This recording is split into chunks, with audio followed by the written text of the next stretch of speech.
Добро утро! Сутрешния ми влог или дневния ми влог, не съм сигурна, може би ще е дневен, защото ще ви разкажа. Вчера имахме много интересна ситуация с детето. Моя син ходи на тренировки по таеквондо от вече 2 години. Нещо, за което съм много горда, че успях да издържа на напрежението от постоянното мрънкане, защо аз и защо трябва да хода и аз не искам да хода и следващия момент обичам треньора, обичам да хода и всички тези неща. Така, и там групата с деца, всъщност те са все дечица до 7 годишна възраст, може би, нещо такова. И е доста забавно, защото постоянно някой дете нещо обърква от нещата си. Вчера ние бяхме проблемните, тъй като се оказа, че на моят син бяха взели обувките. Някой детенце беше взел неговите обувки, седа и му се карам аз, хайде, защо не тръгваш, давай. Тук вече няма да има кога да останеш навън да играеш децата. И той седи и ми каза, ама нямаме ги обувките. А той е доста голяма шматка и аз му казвам, добре, виж там, подпейки, насам, наляво, надясно. При което той каза, ама няма ги. Влизам аз, поглеждам и всъщност наистина ги няма. И всъщност ни се наложи в рамките на около час с треньора заедно да наблюдаваме камерите, докато установим кое детенце е взело обувките на моето дете. Слава Бога, треньора успя да познае детето, аз никакъв шанс. И след като го позна, всъщност така да се обади, да се свърже и да си разменят децата обувките. Но беше доста забавна, естествено, ситуация с тези обувки.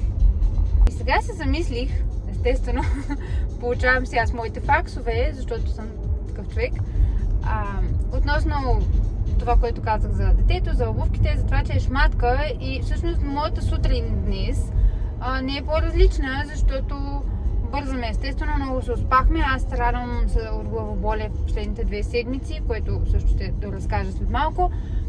И много се успахме, оправихме се уж на време, стигнахме на време за детската градина и да успея да изведа нашето кученце Сузи. Прибирам се вкъщи, оставям кучето, взимам си лаптопа, взимам си чанта с храна, излизам и се сещам, че всъщност съм си забравила дамската чанта, в която са ми ключовете. Всичко ми е там, естествено. Връщам се вътре, отварям вратата на апартамента си, влизам и виждам, че кучето е тръгнало да пие вода, обаче водата му е много малко. И решавам как съм се натоварила чанта за лаптоп, чантата с храната, не съм си взела още моята лична чанта. Решавам да сипа вода на Сузи. Взимам купата, сипвам и вода, естествено докато върва от кухнята към коридора, където стои водата по принцип.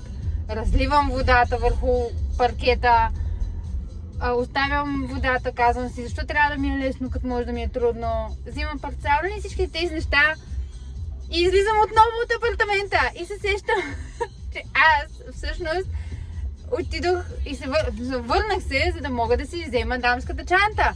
Само че свърших всичко друго, но не да си взема дамската чанта. Върнах се обратно, взех си чантата, слава Богу, но да, явно е наследствено или просто когато почне един такъв хаотичен период, няма как да го прекъснеш от раз.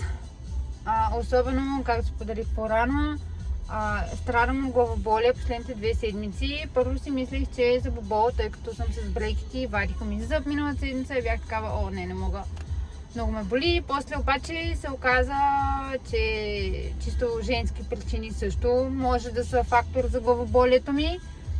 И днес се събудих с болка в сливиците, едната сливица. И всъщност в венеца много назад. Аз имах 4 мадреца, които бяха излезнани почти напълно. 2 от тях махнах, горните, долните всъщност, долния реши, че трябва да излиза.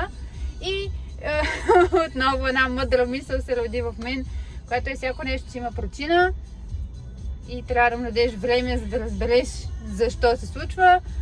Двуседмично главоболие, ето, случва се, защото моят мил зъб е решил, че трябва да доизлезне. Дори в момента ме боли докато говоря, но нещо се хайпнах и реших, че трябва да съм по-активна и да си приказвам и да си излея нещата, които имам да си кажа.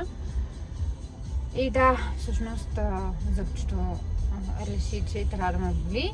Но хубавото на цялото нещо до зъбите ти да излизат, когато си вече възрастен, е, че можеш да си съпричастен на бебетата. И естествено имам послание към моите приятелки с бебета. Бъдете търпеливи, много е гадно.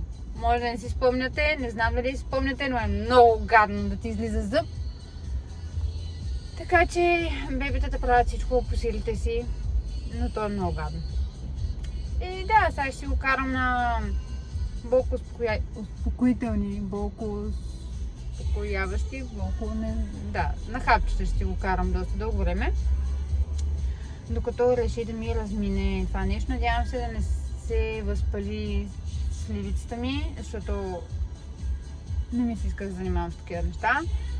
Но пък осъзнавам, че доста често в мен нахлува мисълта да си поискам отпуска или болничен, ако щеш, когато не се чувствам комфортно.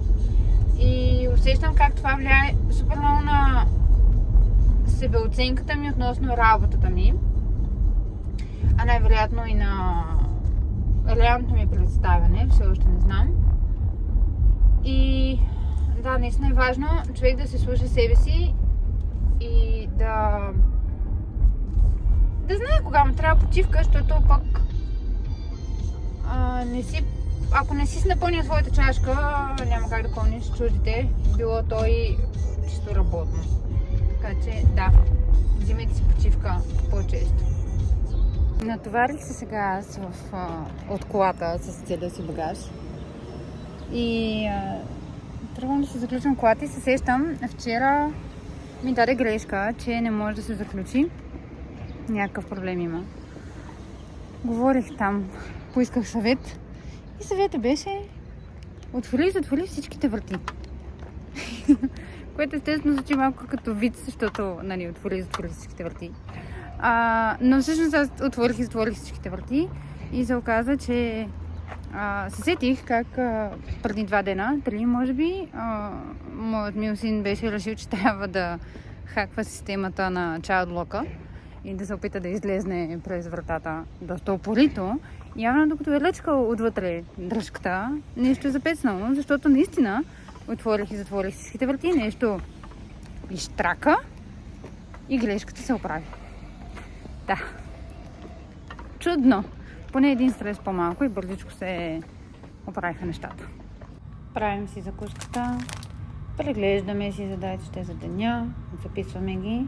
Мисля, че предния път споделих, че аз винаги старая да си пиша нещата на ръка, много обичам и денят започва.